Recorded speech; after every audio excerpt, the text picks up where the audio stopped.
Hello dear friends, स्वागत है आपका अपने यूट्यूब चैनल एसडी एजुकेशन पर। आज है 17 जनवरी 2025 और हम बात करेंगे रेगुलर की तरह आज के most important current affairs question के बारे में। जैसा कि आप सभी लोग जानते हैं, हम अपने इस वीडियो में जो भी एग्जाम्स होने वाले हैं उन सभी एग्जाम्स में जो करंट अफेयर्स रिलेटेड क्वेश्चन पूछे जाते हैं उन सभी क्वेश्चन को यहाँ पर कवर किया जाता है। साथ ही साथ उन क्वेश्चन से रिलेटेड जो भी इंपॉर्टेंट फैक्ट बनते हैं, इंपॉर्टेंट जो पॉइंट बनते हैं, उनको भी कवर किया जाता है। तो अगर आप वीडियो पर पहली बार आए हैं तो वीडियो को शुरू से लेकर लास्ट तक पूरी देखिए। वीडियो अगर पसंद आती है तो वीडियो को लाइक कीजिए, अपने दोस्तों के साथ वीडियो को अधिक से अधिक शेयर कीजिए और चैनल को सब्सक्राइब भी कीजिए। बढ़ेंगे वीडियो में आगे की तरफ और हम बात करेंगे आज के पहले प्रश्न की। तो आज का हमारा जो पहला प्रश्न है, हाल ही में कब नेशनल स्टार्टअप डे मनाया गया? यानी कि जो स्टार्टअप होते हैं उनके लिए एक दिवस आयोजित किया जाता है, राष्ट्रीय स्टार्टअप डे या कह सकते हैं नेशनल स्टार्टअप डे। तो ये कब मनाया गया? तो ऑप्शन नंबर 20 प्रश्न का सही जवाब हो जाएगा, यानी कि 16 जनवरी को नेशनल स्टार्टअप डे मनाया गया। डिटेल में अगर हम इसके बारे में बात करें नेशनल स्टार्टअप डे की, तो देश में हर साल 16 जनवरी को नेशनल स्टार्टअप डे मनाया जाता है। यानी कब मनाया जाता है? 16 जनवरी को। और नेशनल स्टार्टअप डे ये 16 जनवरी को हम मनाते हैं। बात करें तो 15 जनवरी 2022 को राष्ट्रीय स्टार्टअप दिवस मनाने की जो घोषणा है वो की गई थी। यानी कि पहली बार अगर देखा जाए घोषणा कब की गई थी तो 15 जनवरी 2022 को राष्ट्रीय स्टार्टअप जो दिवस है इसके मनाए जाने की घोषणा की गई थी। लेकिन पहली बार मनाया कब गया था? तो 16 जनवरी, यानी उसके एक दिन बाद 16 जनवरी 2022 को अगले ही दिन पहला जो राष्ट्रीय स्टार्टअप दिवस है वो मनाया गया था। आगे बात करें, यह जो घोषणा है वो प्रधानमंत्री नरेंद्र मोदी जी के द्वारा की गई थी। यानी 2022 में तत्कालीन प्रधानमंत्री नरेंद्र मोदी जी उनके द्वारा ये जो स्टार्टअप दिवस मनाए जाने की जो घोषणा है ये की गई थी। वर्तमान में अगर हम एक डेटा की बात करें तो स्टार्टअप की जो संख्या है वो 2016 में लगभग 500 से बढ़कर 15 जनवरी 2025 तक 1,59,157 हो जाएगी। यानी कि ऐसा आंकड़ा बताया जा रहा है कि स्टार्टअप की संख्या 2016 में जितनी थी उसमें लगभग 500 से बढ़ करके 15 जनवरी 2025 तक 1,59,157 ये स्टार्टअप की संख्या हो जाएगी। आगे बढ़ते हैं अगले क्वेश्चन की ओर। अगला क्वेश्चन है, हाल ही में किसके द्वारा दो युद्धपोत और एक सबमरीन नौसेना को कमीशन किए गए? यानी कि जो दो युद्धपोत हैं और एक जो सबमरीन है ये नौसेना को किसके द्वारा कमीशन किए गए? तो ऑप्शन नंबर सी इस प्रश्न का सही जवाब हो जाएगा, यानी कि माननीय प्रधानमंत्री नरेंद्र मोदी जी के द्वारा दो युद्धपोत और एक सबमरीन नौसेना को कमीशन किए गए हैं। डिटेल में इनके बारे में अगर बात की जाए तो प्रधानमंत्री नरेंद्र मोदी जी ने दो युद्धपोत, जिसमें से एक का नाम है आईएनएस सूरत जिसको डिस्ट्रॉयर के नाम से जाना जाता है, दूसरा है आईएनएस नीलगिरी जिसे स्टील्थ फ्रेगेट के नाम से जानते हैं, और ये दो युद्धपोत हैं, और एक सबमरीन जिसका नाम है आईएनएस वागसीर, इसको नौसेना को कमीशन किया है। अभी जब आईएनएस वागसीर को कमीशन किया गया था तो मैंने ये कवर किया हुआ था क्वेश्चन, लेकिन इस बार जो ये क्वेश्चन है इसमें दो युद्धपोत हैं जिसमें से एक आईएनएस सूरत डिस्ट्रॉयर है और दूसरा है आईएनएस नीलगिरी स्टील्थ फ्रिगेट। इन दो युद्धपोतों के साथ साथ एक सबमरीन आईएनएस वागसीर ये नौसेना को कमीशन किया गया प्रधानमंत्री मोदी जी के द्वारा। कब कमीशन किया गया? तो 15 जनवरी 2025 को ये कमीशन किए गए। आईएनएस सूरत ये P-15B गाइडेड मिसाइल डिस्ट्रॉयर परियोजना का चौथा और अंतिम जहाज है। यानी कि जो युद्धपोत है आईएनएस सूरत, इसको डिस्ट्रॉयर के नाम से जाना जा रहा है, तो ये P-15B गाइडेड मिसाइल डिस्ट्रॉयर परियोजना जो थी उसके अंतर्गत ये चौथा और अंतिम जहाज होने वाला है। बात करें ये आईएनएस सूरत की, तो ये इसकी 4 श्रेणियां अब तक आ चुकी हैं, 4 कह सकते हैं वर्जन इसके आ चुके हैं। ये अब तक चौथा वर्जन था आईएनएस सूरत के नाम से डिस्ट्रॉयर, और अब इसके बाद ये अंतिम जहाज होगा। अगले क्वेश्चन की ओर बढ़ते हैं। अगला क्वेश्चन है, हाल ही में किस सुरक्षा बल की 2 नई रिजर्व बटालियन बनाने की मंजूरी दी गई? यानी कौन सा ऐसा सुरक्षा बल है जिनकी 2 नई रिजर्व बटालियन बनाए जाने की जो घोषणा है या मंजूरी है ये दे दी गई है? तो ऑप्शन नंबर डी इस प्रश्न का सही जवाब हो जाएगा, यानी कि सीआईएसएफ की सुरक्षा बल की 2 नई रिजर्व बटालियन बनाने की मंजूरी दे दी गई है।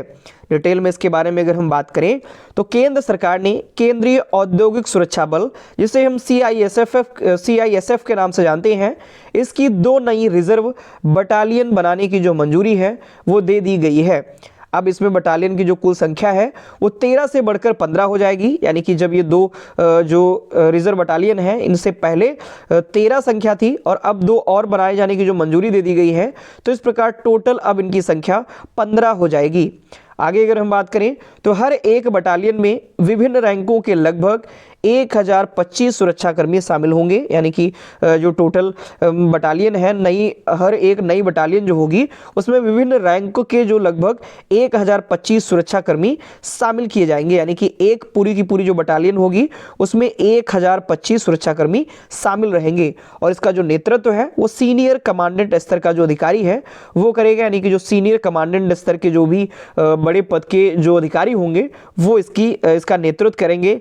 अगले क्वेश्चन की ओर बढ़ते हैं। अगला क्वेश्चन है, हाल ही में किस राज्य की राज्य सरकार इमरजेंसी के दौरान जेल गए लोगों को मासिक पेंशन देगी, यानी कि जब भारत में इमरजेंसी लगी हुई थी उस समय जितने भी लोग जेल गए हुए थे उन लोगों को मासिक पेंशन देने की जो घोषणा है वो किस राज्य सरकार ने की हुई है? तो ऑप्शन नंबर डी इस प्रश्न का सही जवाब हो जाएगा, यानी कि ओडिशा राज्य सरकार ने ऐसा फैसला लिया हुआ है, ऐसी घोषणा की हुई है कि जो इमरजेंसी के दौरान जो भी लोग जेल गए थे उन लोगों को अब मासिक पेंशन प्रदान की जाएगी। डिटेल में इसके बारे में अगर हम बात करें तो ओडिशा सरकार ने इमरजेंसी के दौरान जेल गए लोगों को मासिक पेंशन देने की घोषणा की है। ये घोषणा 14 जनवरी 2025 को की गई। बात करें जब 1975-77 में जब आपातकाल लगा था तो उस दौरान जो भी जेल गए लोग थे उनके लिए 20,000 रुपये मासिक पेंशन की जो स्कीम है ये प्रदान की गई है उड़ीसा राज्य सरकार के द्वारा। बात करें इसके साथ साथ मासिक पेंशन के अलावा आपातकाल के दौरान जो भी लोग जेल गए थे उन लोगों को मुफ्त स्वास्थ्य सेवाएं भी प्रदान की जाएंगी, यानी कि सिर्फ और सिर्फ कह सकते हैं मासिक पेंशन ही नहीं दी गई है बल्कि साथ ही साथ मुफ्त जो स्वास्थ्य सेवा है वो भी उन लोगों को प्रदान की जाएगी जो 1975 से 77 के आसपास जो भी आपातकाल जब लगा था भारत में उस दौरान जो भी लोग जेल गए थे उनको ये सारी सुविधाएं प्रदान की जाएंगी। आगे क्वेश्चन की ओर बढ़ते हैं। अगला क्वेश्चन है, हाल ही में किस केंद्रीय मंत्री द्वारा काशी तमिल संगमम 3.0 का शुभारंभ किया गया, यानी कि काशी तमिल संगमम का तीसरा संस्करण किस केंद्रीय मंत्री के द्वारा जारी किया गया या शुभारंभ किया गया? तो ऑप्शन नंबर सी इस प्रश्न का सही जवाब हो जाएगा, यानी कि शिक्षा मंत्री धर्मेंद्र प्रधान जी ने काशी तमिल संगमम 3.0 का शुभारंभ किया हुआ है। डिटेल में इसके बारे में अगर हम बात करें तो शिक्षा मंत्री धर्मेंद्र प्रधान जी ने नई दिल्ली में काशी तमिल संगमम के तीसरे चरण और काशी तमिल संगम पोर्टल का शुभारंभ किया, यानी कि साथ ही साथ काशी तमिल संगम का जो पोर्टल है इस पोर्टल का भी शुभारंभ किया गया है। शुभारंभ कब किया गया? तो 15 जनवरी 2025 को इसका शुभारंभ किया गया। इस साल जो काशी तमिल संगमम है ये 15 से 24 फरवरी तक मनाया जाएगा, यानी कि इस बार का जो काशी तमिल संगमम है ये 15 से 24 फरवरी तक पड़ेगा और इसी बीच ये मनाया जाएगा। आगे अगर हम बात करें तो पहला जो काशी तमिल संगमम है इसका आयोजन 16 नवंबर से 16 दिसंबर 2022 के दौरान किया गया था। आगे बढ़ेंगे अगले क्वेश्चन की ओर। अगला क्वेश्चन है, हाल ही में सूरत सिंह खालसा का निधन हुआ, वह किस क्षेत्र से संबंधित है या वह किससे संबंधित थे? तो ऑप्शन नंबर सी इस प्रश्न का सही जवाब हो जाएगा, यानी कि वह नागरिक अधिकार कार्यकर्ता थे। नाम है इनका सूरत सिंह खालसा और इनका अभी हाल ही में निधन हो गया है। डिटेल में अगर हम बात करें तो हाल ही में नागरिक अधिकार कार्यकर्ता सूरत सिंह खालसा का अमेरिका के सैन फ्रांसिस्को में इनका निधन हो गया। इनका जो निधन हुआ वो 15 जनवरी 2025 को इनका निधन हुआ और जो सूरत सिंह खालसा है इनकी उम्र 92 वर्ष की थी, यानी कि ये 92 वर्ष के थे और इनका अभी हाल ही में निधन हो गया है। सूरत सिंह खालसा ने जेल में बंद सिखों की रिहाई के लिए जनवरी 2015 में भूख हड़ताल की थी और इसके लिए काफ़ी ज़्यादा चर्चे में रहे थे और इनकी जो भूख हड़ताल है ये काफ़ी ज़्यादा लंबी चली थी और अभी हाल ही फिलहाल में इनका 92 वर्ष की उम्र में निधन हो गया है। अगले क्वेश्चन की ओर बढ़ते हैं। अगला मोस्ट इंपॉर्टेंट क्वेश्चन है, मोस्ट इंपॉर्टेंट लगा लीजिए। हाल ही में किसके द्वारा एशिया के दूसरे सबसे बड़े इस्कॉन मंदिर का उद्घाटन किया गया, यानी कि एशिया का जो दूसरा सबसे बड़ा इस्कॉन मंदिर है इसका जो उद्घाटन है वो किसके द्वारा किया गया? तो ऑप्शन नंबर 20 प्रश्न का सही जवाब हो जाएगा, यानी कि माननीय प्रधानमंत्री नरेंद्र मोदी जी के द्वारा एशिया के दूसरे सबसे बड़े इस्कॉन मंदिर का उद्घाटन किया गया है। डिटेल में इसके बारे में अगर हम बात करें तो आप यहाँ आर्टिकल में भी देख सकते हैं। Inauguration of ISKCON temple in Mumbai, ये मुंबई में बनाया गया है। तो प्रधानमंत्री नरेंद्र मोदी जी ने नवी मुंबई में एशिया के दूसरे सबसे बड़े इस्कॉन मंदिर का उद्घाटन किया हुआ है। बात करें इसका जो उद्घाटन है वो 15 जनवरी 2025 को किया गया और इस मंदिर का जो निर्माण है वो नवी मुंबई के खारघर में किया गया है। ये लोकेशन भी ध्यान रखिए, पूछा जा सकता है इसकी जहां कहां पर स्थापना हुई है। बात करें यह इस्कॉन का पहला ऐसा मंदिर होगा जिसमें संस्थापक स्वामी श्रील प्रभुपाद का स्मारक बना हुआ है, यानी कि इस मंदिर के अंदर जो इसके संस्थापक रहे स्वामी श्रील प्रभुपाद, इनका भी स्मारक स्थापित किया गया है। आगे क्वेश्चन की ओर बढ़ते हैं। अगला क्वेश्चन है, हाल ही में किसके द्वारा नए कांग्रेस मुख्यालय का इनॉग्रेशन किया गया, यानी कि नया कांग्रेस मुख्यालय जो बना हुआ है इसका इनॉग्रेशन किसके द्वारा किया गया। तो ऑप्शन नंबर सी इस प्रश्न का सही जवाब हो जाएगा, यानी कि सोनिया गांधी जी के द्वारा नए कांग्रेस मुख्यालय का इनॉग्रेशन किया गया है। डिटेल में इसके बारे में अगर हम बात करें तो सोनिया गांधी ने पार्टी के अन्य नेताओं के साथ 15 जनवरी को कांग्रेस के नए मुख्यालय का उद्घाटन किया, यानी कि 15 जनवरी को कांग्रेस के नए जो मुख्यालय है इसका उद्घाटन किया गया है। और ये जो नया मुख्यालय है ये इंदिरा गांधी भवन 9A कोटला रोड, नई दिल्ली कांग्रेस पार्टी का नया पता है, यानी कि ये जो नया पता है ये कांग्रेस पार्टी जो है या कह सकते हैं कांग्रेस पार्टी का जो मुख्यालय बना हुआ है उसका ये नया पता है। इससे पहले जो पुराना ऑफिस था वो 24 अकबर रोड पर था, अब उसको चेंज करके यहाँ पर नया मुख्यालय बना दिया गया है। आगे क्वेश्चन की ओर बढ़ते हैं। अगला क्वेश्चन है, हाल ही में पावना नदी जो समाचारों में थी किस राज्य से होकर के बहती है, यानी कि जो पावना नदी है जो कि हाल ही फिलहाल में चर्चे में बनी रही, ये किस राज्य से होकर के बहती है। तो ऑप्शन नंबर सी इस प्रश्न का सही जवाब हो जाएगा, यानी कि ये महाराष्ट्र राज्य से होकर के बहती है पावना नदी और हाल ही फिलहाल में ये चर्चे में आई हुई है। डिटेल में इसके बारे में बात करें तो क्यों चर्चे में आई है, क्या कुछ मामला है। तो पावना नदी भारत के महाराष्ट्र राज्य के पुणे शहर से होकर बहने वाली एक प्रसिद्ध नदी है।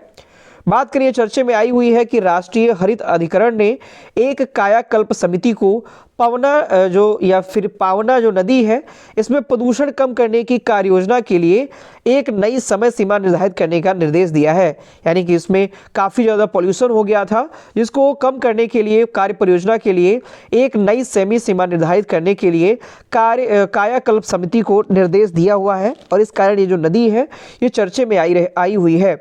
यह लगभग 60 किलोमीटर लंबी है, यानी कि इस नदी की जो लंबाई है वो 60 किलोमीटर है और ये आगे जाकर के भीमा नदी में मिल जाती है, यानी कि आगे चल करके भीमा नदी में ये मिल जाती है। अगले बढ़ेंगे नेक्स्ट और लास्ट क्वेश्चन की तरफ। लास्ट क्वेश्चन है, हाल ही में हरियाणा के किस संरक्षित क्षेत्र में फॉल्केटेड बतख जो है वो देखी गई है, यानी फॉल्केटेड जो बतख है ये हरियाणा के किस संरक्षित क्षेत्र में देखी गई। तो ऑप्शन नंबर सी इस प्रश्न का सही जवाब हो जाएगा, यानी कि सुल्तानपुर राष्ट्रीय उद्यान में फॉल्केटेड बतख है ये देखी गई है। डिटेल में इसके बारे में बात करें तो हाल ही में हरियाणा के गुरुग्राम स्थित सुल्तानपुर राष्ट्रीय उद्यान में एक फॉल्केटेड जो डक है इसको देखा गया है। इसे फॉल्केटेड टील के नाम से भी जाना जाता है, यानी कि इसका अन्य नाम फॉल्केटेड टील है, इसके नाम से भी जाना जाता है। यह जो बतख है एक गैडवॉल आकार की डबलिंग प्रजाति है जो पूर्वी साइबेरिया से लेकर के उत्तरी जापान तक ये पाई जाती है और अभी हाल ही फिलहाल में हरियाणा के गुरुग्राम में स्थित सुल्तानपुर राष्ट्रीय जो उद्यान है वहां पर इसे देखा गया है। तो ये थे आज के हमारे मोस्ट इंपॉर्टेंट करंट अफेयर्स के क्वेश्चन। आशा करता हूँ सारे क्वेश्चन पसंद आए होंगे, वीडियो जो है वो इन्फॉर्मेटिव लगी होगी। काफ़ी ज़्यादा कंटेंट ढूंढ करके काफ़ी ज़्यादा मेहनत करके वीडियो आपके लिए बनाई जाती है। बहुत ही कम समय में कुछ चुनिंदा जो इंपॉर्टेंट करंट अफेयर्स के क्वेश्चन हैं उन क्वेश्चनों को यहाँ पर कवर किया जाता है ताकि कम से कम समय लगे और अधिक से अधिक जो कंटेंट है वो आपको मिल सके। तो इसके लिए आप वीडियो को लाइक जरूर करें, अपने दोस्तों के साथ वीडियो को अधिक से अधिक शेयर करें और चैनल को सब्सक्राइब भी करें। धन्यवाद।